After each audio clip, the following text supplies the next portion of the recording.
ఒక్క నిమిషం ఆగు. నువ్వు గత 30 రోజులుగా ఈ జర్నీలో నా మాటలు వింటూ ఇక్కడి వరకు వచ్చావంటే నువ్వు సామాన్యుడు కావు, మందలో ఒకడివి, అంతకన్నా కావు. నీలో ఏదో ఒక పెద్ద సక్సెస్ సాధించాలనే విపరీతమైన ఆకలి ఉంది. ఆ ఆకలికి ఈరోజే ఒక సమాధానం దొరకబోతోంది. ఒక పెద్ద కొండనెక్కడానికి 100 మంది ప్రయాణం మొదలుపెట్టారు. 10వ రోజు రాగానే అబ్బో చాలా అలసిపోయాం అని సగం మంది వెనక్కి వెళ్ళిపోయారు. 20వ రోజు రాగానే పొంది రాళ్ళు గుచ్చుకుంటున్నాయి అని ఇంకొందరు ఆగిపోయారు.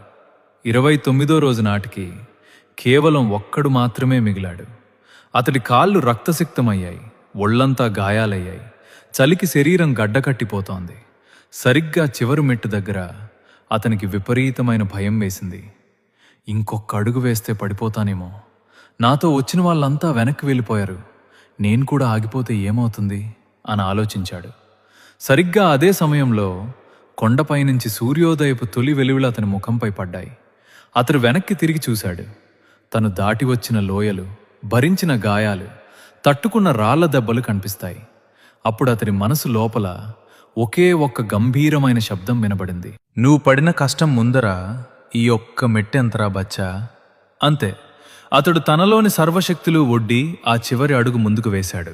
కొండ శిఖరంపై తన జెండాను పాతాడు.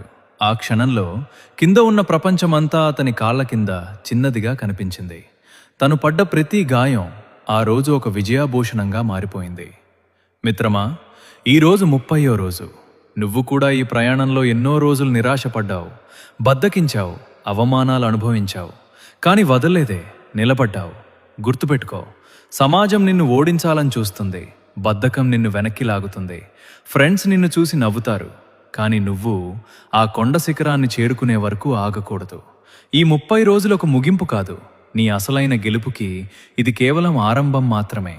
ఇప్పటికైనా లే, నీ బద్ధకాన్ని శాశ్వతంగా పూడ్చిపెట్టు. రోజు ఉదయం 4 గంటలకే ఒక సింహంలా లేచి వేటాడటం మొదలుపెట్టు. నీ సక్సెస్ శబ్దం ఈ ప్రపంచం నలుమూలలా మార్మోగిపోవాలి.